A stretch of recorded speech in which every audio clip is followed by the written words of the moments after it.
Thank you very much, Stacia. Thank you to Mr. Thorne, our political leader and the opposition leader. Thank you, Mr. General Secretary.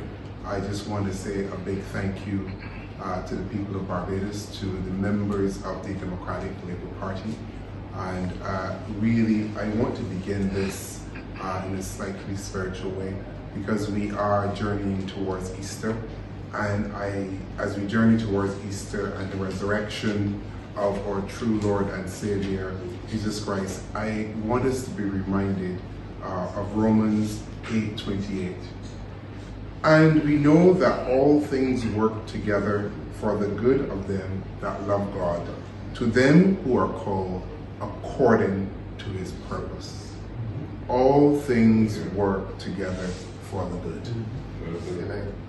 So, on that note, I thank the General Secretary, I thank the entire executive for their patience, I thank Barbadians for their patience, I thank the party for its tireless work, once again, on behalf of this great party.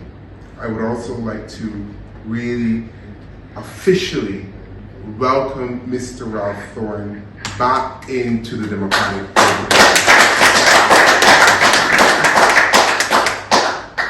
As I've said over a week ago, I think it was approaching the Sunday, yeah, we're almost a week now, this party will embrace all Barbadians who share the vision of the Democratic Labour Party and who share a vision for social justice of Barbadians. The Democratic Labour Party is an institution that has been in existence for almost 70 years, as the General Secretary has just said. The party's philosophy is centered around family, community, and the advancement of youth. The party is built on structures and principles that governs its operations and functions, similar to many other political institutions worldwide. The DLP is not a new entity, so it understands its own responsibility to follow its own constitution, its rules and governance structures. Our founding fathers knew this, and we still hold firm to that conduct today.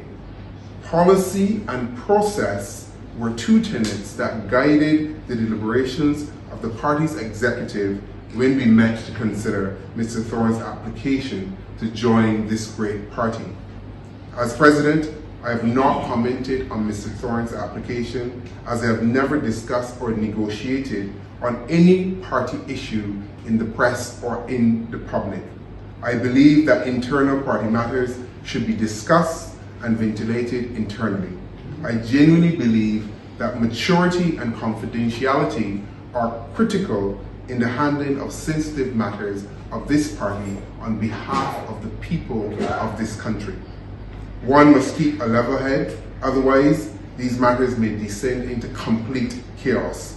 Thankfully, along with the executive and Mr. Thorne, we did not allow all of the public utterances and misinformation to distract us from our duty to discuss and put a way forward for this party and for the people of this country. Yeah. Regrettably, a lot of unnecessary noise and activity almost derailed what should have been a relatively simple process. Thankfully, to use the old age adage, all's well that ends well. Ralph and I, through our collaborative efforts, will continue to move this party forward. We have already agreed that our parliamentary caucus will consist of Mr. Thorne as leader of the opposition and political leader, myself as president and leader of the party, the senators, as well as the shadow cabinet. Let me make it clear, the Democratic Labour Party is a democratic institution. It is not a one-man or one-woman show.